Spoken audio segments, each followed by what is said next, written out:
Hello, a very good day to you and welcome to News Across Nigeria. I'm Olumide Macaulay. Coming up on the program.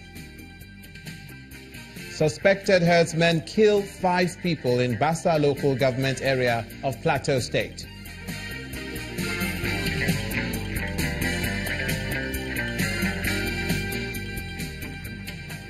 The Victim Support Fund begins process to rebuild infrastructure destroyed by herdsmen attacks in Benue State.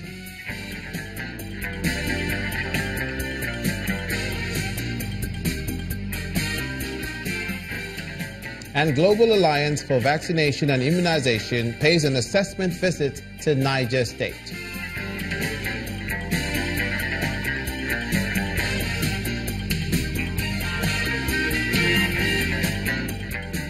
Those stories and more are coming up just now, but we begin with yet another tragic case of another suspected herdsman attack, this time taking place in Plateau State in Zaruvo village in Miango in Basa local government area, where 5 people are confirmed dead.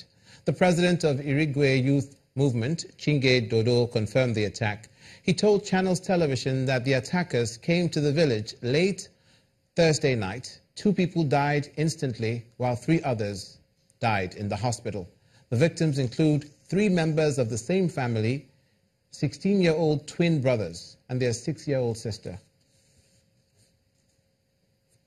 Meanwhile, the Victim Support Fund has begun a preliminary assessment of public infrastructure destroyed in Benue State, also by suspected herdsmen attacks on those communities. The executive director of the fund, Dr. Sunday Ochoche, briefed Governor Samuel Otom in Makurdi, the state capital, about his team's mission to visit crisis-prone areas to evaluate which schools and hospitals require immediate reconstruction. Governor Otom told the visiting VSF team that over 85 more people have been killed. Burnt-out food crops, homes and other belongings. The aftermath of the vicious attack on Umusu community by suspected herdsmen. The mass exodus of frightened residents completes the bleak picture of displacement.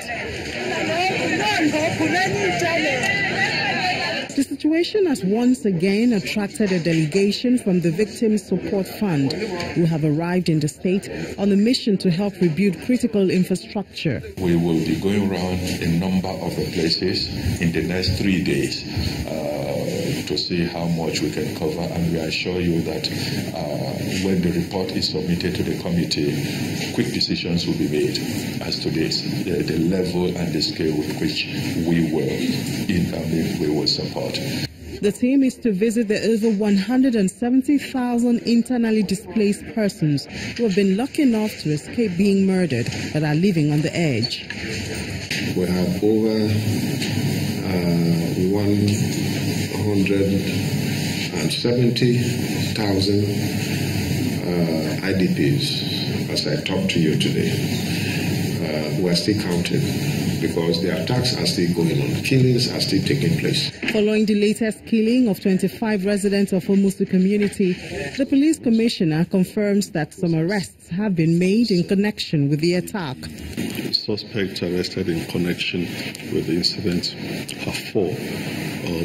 While at the moment we've put a lot of measures in place to ensure that everything stabilized. The intervention of the VSF and other humanitarian organizations is coming none too soon and would go a long way towards providing some relief for the victims displaced by conflicts that has refused to go away. And speaking of conflicts that have refused to go away, we'll stay with the herdsmen attacks. This time we move over to the south part of the country, Delta State, where the governor, Dr. Ifeanyi Okowa, says he's hopeful that the recommendations from a committee led by the vice president on the herdsmen farmers crisis in Delta State will provide solutions to the menace. He made the comments during a town hall meeting with indigents, an avenue for Deltans to freely assess his administration and contribute to the governance of the state. Unfortunately, in our state, we are in a stage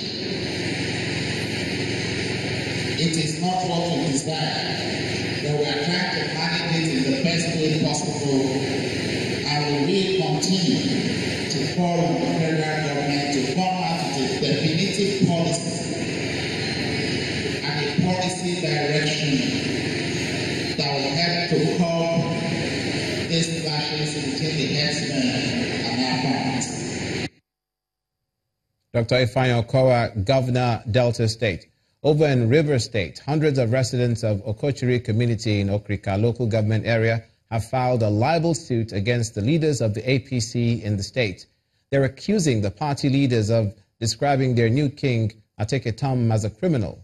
According to the community, the derogatory comments were made at a rally recently held in Port Harcourt, the state capital. Our correspondent Emmanuel Ere reports. The morning of 11th of December 2017, leaders and members of the APC in River State, including their supporters, getting set for a pro-SARS rally in Port Harcourt, the state capital. Various banners and placards bearing inscriptions that come across to some as offensive are displayed. He has not only recognized these criminals, armed robbers and kidnappers, he's even making some of them kings and recognizing them. That statement, coupled with this banner, perhaps is what appears to have set the stage for trouble.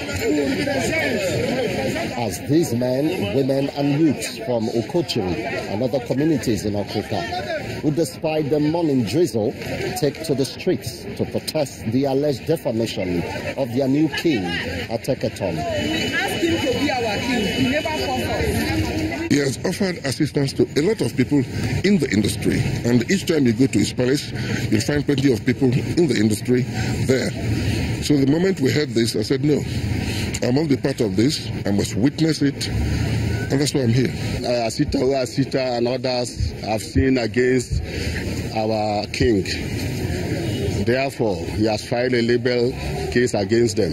Some of the protesters decide to slug it out in the courtroom. Got an order of the court to serve the processes filed, in this case, on the defendants, the named defendants, Dumolulu Briggs and the rest, by substituted service. Ever since the news broke out that they've been taken to court, they have been dodging service, and by the provisions of the law, will comply with the rules to ensure that service is made on them. The secretary of the opposition party in the state is one of those accused in the matter. He explains that although his lawyer has informed him of the court service, his party has nothing to hide. The banner which is scribed was a SARS must stay. Party did not mention anybody's name at all. This afternoon, my lawyer just come that they said they should serve us suspended. No problem. We'll listen. We'll look at this. We'll look at the issue in question and we'll respond. Although the matter has been adjourned to the 9th of May, many believe that if the issues are not treated with caution, it could snowball to another crisis in the state. Emmanuel Ere, Channels Television News. Contractors who indulge in substandard work while handling federal road projects run the risk of losing that contract. The Minister of Power, Works and Housing, Mr. Babatunde Fashola, said this when he inspected the Kaduna Eastern Bypass project in Chukun local government area. He also gave an assurance that President Muhammadu Buhari's administration is committed to improving infrastructure across the country. The vision of a massive stretch of road that extends from the Kaduna metropolis as a gateway to the Federal Capital Territory and other northern states has stalled for over 15 years. The contract was initially awarded by the Olusegun Obasanjo administration in 2002 to an indigenous construction firm at a cost of 16 billion naira. 15 years on, the Buhari administration has now inherited the project, upscaling its cost to 38 billion naira, following approval by the Federal Executive Council. The Minister for Power, Works and Housing, Babatunde Fashola, is in Kaduna State to monitor the progress. We committed to reviving and completing as many of those projects as possible instead of opening up new ones unless where new ones were really urgent and compelling. Mr. Fashola is optimistic that the Kaduna Eastern Bypass will soon be completed, but he warns contractors against delivering substandard projects. I think if we had done this over the last 15 years, perhaps this road would have been completed and would have served the interest of the public. Clearly, some work has been done, very commendable work has been done. There are places where the quality of work could have been better. The Deputy Governor of Kaduna State, Bala Bantex, is excited about the economic benefits the network of roads will bring to communities. Like in the case of all roads, these are supposed to open yet unopened areas, and that will generate and escalate economic growth. Concerning the problems of numerous failed housing estate projects across the country, the minister says it is a problem of affordability and acceptability. Let every consultant on our federal highways trace up the days of yesterday are gone, and if you are not performing, you will leave. Mr. Fashola turns his attention back to the road inspection as he points out mistakes that the contractor needs to correct as the 2019 completion deadline gets even closer.